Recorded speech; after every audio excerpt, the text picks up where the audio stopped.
Dirty Deeds by ACDC is one of the easiest ACDC riffs we can learn. It's an essential one to learn if you like kind of rock style and rock power chords and you're wanting to progress on that with guitar. So let's get straight into learning how to play this, for which we need the E5 power chord, the G5 chord, which you're just going to play with one finger, with the middle finger, the A chord, and the D chord. This is the D5 power chord. Now I'm using a budget Gibson SG. This is an entry-level model, 2018 model if you're interested. The SG guitars give that Angus Young sound kind of straight away, but I'm also going through a Plexi-style amplifier. Therefore, all my amp settings are actually just all set to 12, and that's all I've got plugged in. So I recommend that you use, if you want that rock ACDC style sound, make sure you're using the right gear to get you that kind of naturally, because that's what you need to be able to nail that ACDC style tone, in my opinion, though I'm sure everyone will have an opinion on that in the comments below as well. And to play this riff, we go through those basic chords from E, G, back to the E. We always go back to the E after every one of these chords. Starting with the E, turn my volume down a little, we go G to E, A to E, D5 back to E.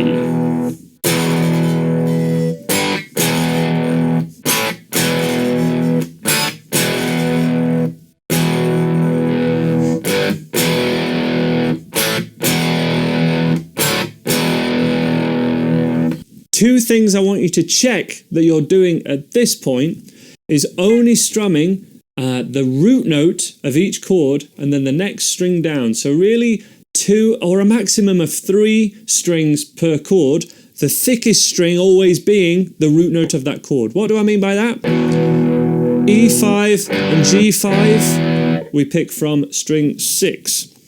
The A5 we pick from string 5. The D we pick from string 4. It takes a little bit of thought and a little bit of care.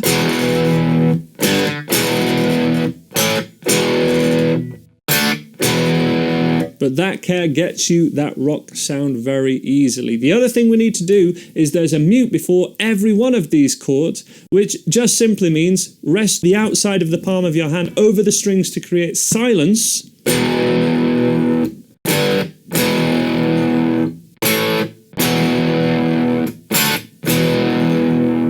And that silence is fundamental to the rhythm of this riff. Rhythm is so important in these AC/DC riffs, especially the easy ones, but therefore we need that silence there.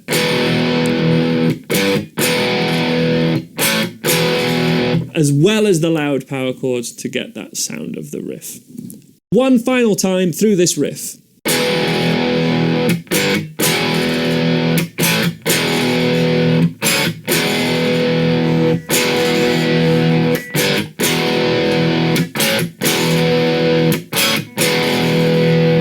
To go into the verse, we have an easy way and a harder way.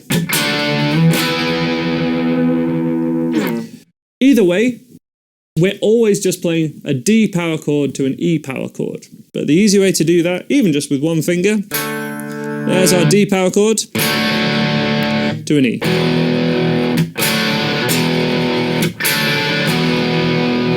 And that would be our verse.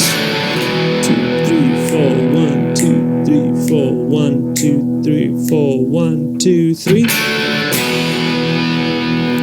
Or what you'll hear Angus doing when you stick the headphones on and you can hear him at one side and what Malcolm's doing at the other side, you'll hear that higher sound, which is a D power chord at the 5th fret to the E power chord at the 7th fret. So it's 5, 7, 7, for the D power chord, 7, 9, 9 for the E power chord.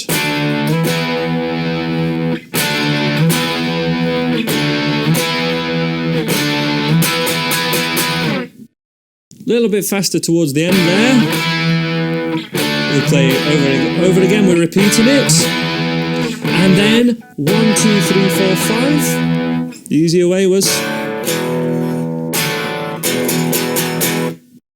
That would take us into the chorus, and it kind of sounds like TNT for this bit.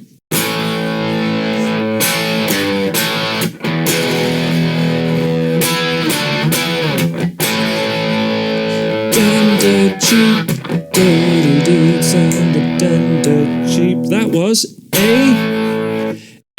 G, A. Again, I'm just playing a one-finger G chord, but we're letting the middle two open strings ring out. Cheap, and then it is E, E, D, E, but you could play it here. It's the beginner way, the intermediate way. Cheat.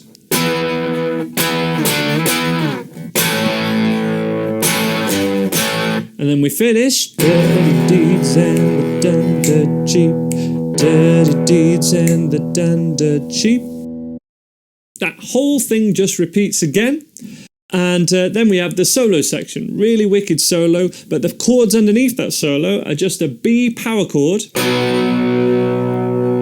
going to the A power chord just for a couple of beats. 1, 2, 3, 4, 1, 2, 3, 4, 1, 2, 3, 4, 1, 2, and 3, and 4, and 1, 2, 3, 4, 1, 2.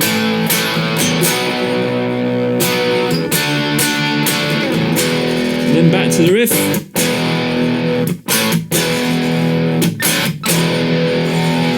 And what Angus is playing there, I will put the gain up, which should be this one, is this for the solo section, which is how he can do this.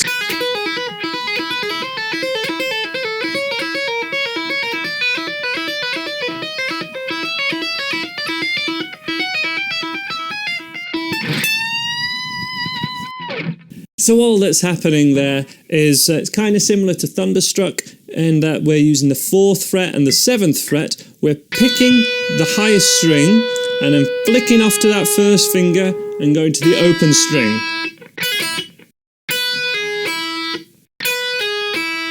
We then repeat that same thing, but we start it again with a hammer on. So you want to have plenty of overdrive on your amplifier, and what I'd also recommend you do is mute the thicker strings so that they don't make a noise, because if we start doing this kind of thing, that's the first thing that tends to happen. So start with a pick, move it up by 1 fret, and keep moving up.